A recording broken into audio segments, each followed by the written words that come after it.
জীবনে তুমি কতবার হেরেছো, কতবার পড়ে গিয়েছো, কত মানুষ তোমাকে নিয়ে হাসাহাসি করেছে, এটা কেউ মনে রাখবে না। কিন্তু তুমি যেদিন জিতবে সেদিন পুরো পৃথিবী তোমাকে মনে রাখবে। আজ তুমি যেখানে দাঁড়িয়ে আছো হয়তো তোমার পাশে কেউ নেই, হয়তো তোমার স্বপ্নগুলোকে সবাই ইম্পসিবল বলে উড়িয়ে দিচ্ছে, কিন্তু তুমি একটা জিনিস বুঝে রাখো, অসম্ভব বলতে কিছু নেই, শুধু সময় লাগে আর লাগে এক টুকরো চেষ্টা। তুমি হয়তো বা অনেকবার শুরু করেছো, কিন্তু প্রবলেম একটাই, তুমি থেমে গেছো। তুমি মোটিভেশন নিয়ে শুরু করেছো কিন্তু ডিসিপ্লিনের অভাবে তুমি থেমে গেছো। তুমি মোটিভেশন নিয়ে শুরু করেছো কিন্তু ডিসিপ্লিন ধরে রাখতে পারোনি। আর এই একটা কারণেই 90% মানুষ জীবনে কিছু করতে পারে না। মনে রেখো, মোটিভেশন একটা জিনিস শুরু করায়, কিন্তু ডিসিপ্লিন তোমাকে সেটার শেষ পর্যন্ত নিয়ে যাবে। যেদিন তুমি এটা বুঝে যাবে সেদিন তোমার লাইফ পরিবর্তন হয়ে যাবে।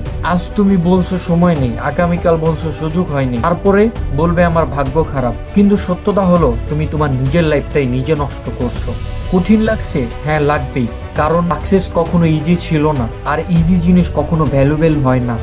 তুমি যদি তোমার লাইফ চেঞ্জ করতে চাও তাহলে আজ থেকেই শুরু করো। প্রতিদিন নিজের গোলের জন্য কাজ করো, হোক না সেটা ছোট। সোশ্যাল মিডিয়া কমাও, ফোকাস বাড়াও, যারা তোমাকে ডিসকারেজ করেছে তাদের থেকে দূরে সরে আসো, নিজের উপরে ইনভেস্ট করো, স্কিল শিখো।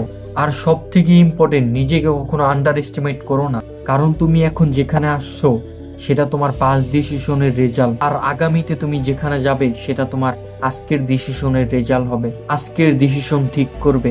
মনে রেখো, তুমি স্পেশাল না, কিন্তু তুমি স্পেশাল হতে পারো। তুমি বড় উইনার না, কিন্তু তুমি উইনার হয়ে উঠতে পারো। তোমার কাছে ট্যালেন্ট না থাকলেও চলবে, কিন্তু তোমার কাছে হাঙ্গার থাকতে হবে। এই হাঙ্গার তোমাকে ঘুমাতে দিবে না, এই হাঙ্গার তোমাকে এক্সকিউজ দিতে দিবে না। তখন তুমি সফল হবে, তখন যারা আজকে তোমাকে ইগনোর করেছে তারাই কিন্তু তোমার পাশে দাঁড়াতে চাবে। কিন্তু তুমি বদলে যাবে, কারণ স্ট্রাগল তোমাকে এমন জায়গায় নিয়ে যাবে এখানে তুমি আর আগের মতো থাকবে না। শেষ কথা শুনে রাখো, ড্রিম সবাই দেখে, কিন্তু যারা স্যাক্রিফাইস করে তারাই ড্রিম পূরণ করতে পারে। কিন্তু যারা স্যাক্রিফাইস করে তারাই ড্রিমকে রিয়েলিটি বানাতে পারে। এখন ডিসিশন তোমার কাছে, তুমি কি করবে? শুধু ভাববে নাকি অ্যাকশন নেবে? তুমি কি এক্সকিউজ দিবে নাকি রেজাল্ট আনবে? তুমি হারছো না, তুমি শুধু থেমে যাচ্ছ। যেদিন থামা বন্ধ করবে সেদিন থেকে তোমার জেতা শুরু হবে। আমি তোমাদের মাঝখানে আরিয়ান, আমি এই রকমের বিভিন্ন মোটিভেশনাল ভিডিও তোমাদের মাঝে নিয়ে আসবো। যদি আমার ভিডিও তোমাদের ভালো লাগে বা একটু ইনফরমেশন মনে হয়, তোমরা একটু মোটিভেট পাও, তাহলে আমার চ্যানেলটি সাবস্ক্রাইব করে রাখতে পারো। কারণ চ্যানেল সাবস্ক্রাইব করলে আমি আরো মোটিভেশন পাবো, এন্ড তোমরা কমেন্ট করতে পারো, কারণ তোমাদের একটা কমেন্ট আমার নেক্সট ভিডিও বানানোর ইনফরমেশন করবে।